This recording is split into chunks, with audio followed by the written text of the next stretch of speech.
नमस्ते बच्चों। आज हम लोग संधि की कड़ी में स्वर संधि के अंतर्गत 5वीं संधि अयादि संधि को पढ़ेंगे।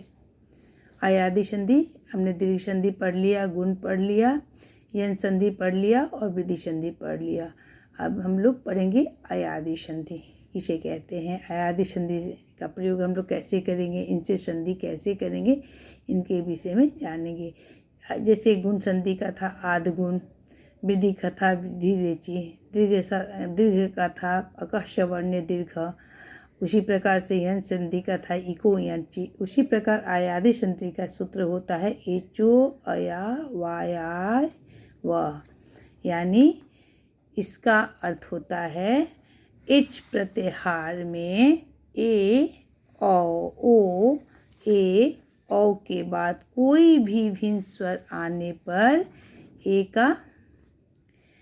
का ऐ, ओ का औ और ऐ का आय और औ का औ हो जाता है।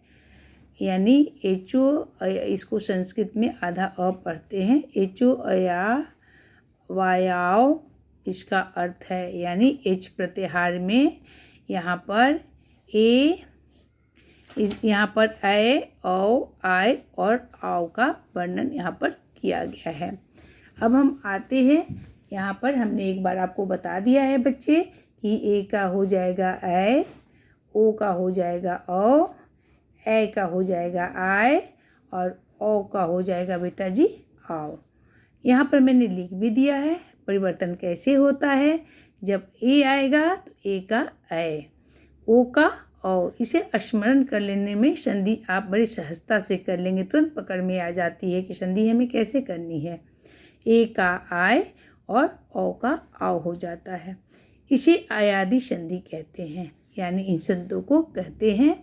और ऊपर में हमने बता ही दिया है कि ये जो सूत्र है आपका है क्रमशः ऐ औ आय और आओ से ही है। ये इसका सूत्र है, अयादि संधि का सूत्र है।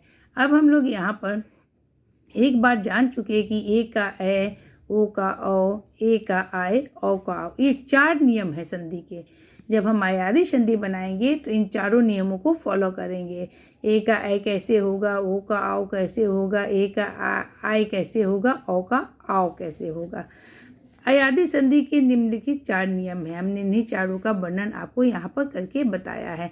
नियम 1 यानी ए का ऐ कैसे हुआ।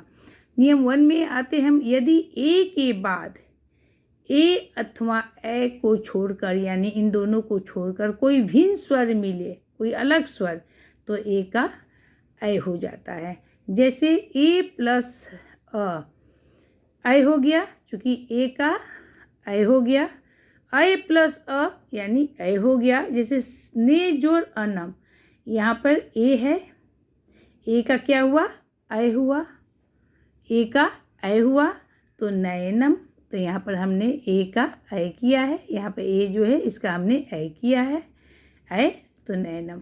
अब नियम 2 में आते हैं। पहला नियम हमारा क्लियर हो गया, ए का ऐ या जी ने जोड़ अनम, ने में ए है तो ऐ हो गया, तो हम लिखेंगे नयनम।